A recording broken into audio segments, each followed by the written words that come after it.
Hi, I'm Lacy Weston. We all have something in common, challenges. We never know what the person next to us has been through or is going through in their life. That's why I wrote a story and book of my personal journey titled She Was Worth It All. Well, now that story has been brought to life with the help of filmmaker Don Hahn. Watch the episodes of Lacy Weston Shares, be inspired, and realize you're not alone.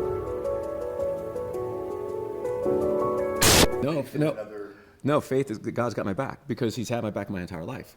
I mean, when I was 4, like I said, that energy that came near me when I was sitting in the chair that day when I was terrified, I was always terrified, right?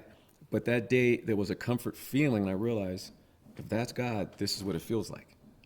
So at that point, at that little boy's point in his life, how could I not feel confident to move forward when I get that feeling? So when it came to bodybuilding for me to stop that day, I had that feeling. When it came to, opening more than one location for the fitness studios, I had that feeling. When it came time to write the book, the reason why I didn't write it before Eva died, because I didn't want anybody to feel embarrassed. But even the day she died, or not the day she died, but the day of her funeral, when I walked in, everyone's pointing fingers, and they were pointing fingers because they realized, that's her son, right? So many people knew this story.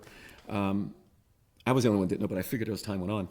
But that day of the funeral, I kept seeing an image of her sitting near the casket on a stair, and she was rocking back and forth, and all she kept saying is, the words I kept picking up on is, she was saying, all the pain is gone, I feel better. She was rubbing her knees.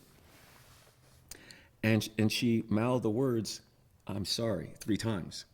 And she made it clear, you've been holding these secrets for a long time. It's okay now. If you want to tell this story, go ahead. Now's the time. You got permission. Got permission, exactly. And so I talked to my 2 sisters, Murtis and Connie. I said, listen, I didn't speak to her before she died, so was there a problem with her knees? Because I saw her rubbing her knees saying the pain is gone. That's all she complained about, her knees were killing her. I said, well, she told me that all that's gone now, right? And so it's not just the faith, but it's also the visions and the dreams that I still get, and I get them all the time. That very first vision I had of Eva running away, I thought that was something everybody had. So even in school, when teachers would ask questions about something, history or whatever, I would see certain things and didn't know why. But I thought all kids and everybody had this. It wasn't until I was at a gas station one day, I think it was in my early 20s, I was pumping gas in the car, and a woman came up. She was doing the same. She was pumping gas. And she looked over at me and she said, why are you so frightened? I said, frightened of what? And she said, of your gift. I said, what are you talking about? And she said, your third eye. Why aren't you using your third eye? You're so frightened of using your gift. And I said, oh, you mean are you talking about dreams and visions? She said, yes. And I said, how did you know that? She said, I could feel it on you. I have the same thing. I can tell you have this gift. Why don't you use it? And I said, well, Did you know this woman at all? No. I've had people throughout my entire life do this to me. Walk up and say, why aren't you using your gift? I've had this many times throughout my life. Yeah.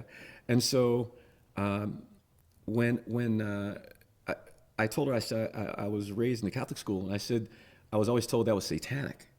And so I'm afraid of it because it's devil worship. She said, no, it isn't. She says, look in the Bible in the Corinthians, you'll see that God gives people certain gifts of discernment, of vision, of sight. Please read it. And after you read it, I want you to start using it. So that's what I did. So after I did that, I was no longer afraid. And I would start using it more and more and more. And even with my twin girls, my son was already older. He was already at the house. But my daughters, I sat down with them and taught them how to meditate and taught them how to get in touch as well. And many people throughout my life, I've taught how to get more in touch. I believe we all have this gift. I believe I was in a certain place at age 4 that called upon mine earlier in life.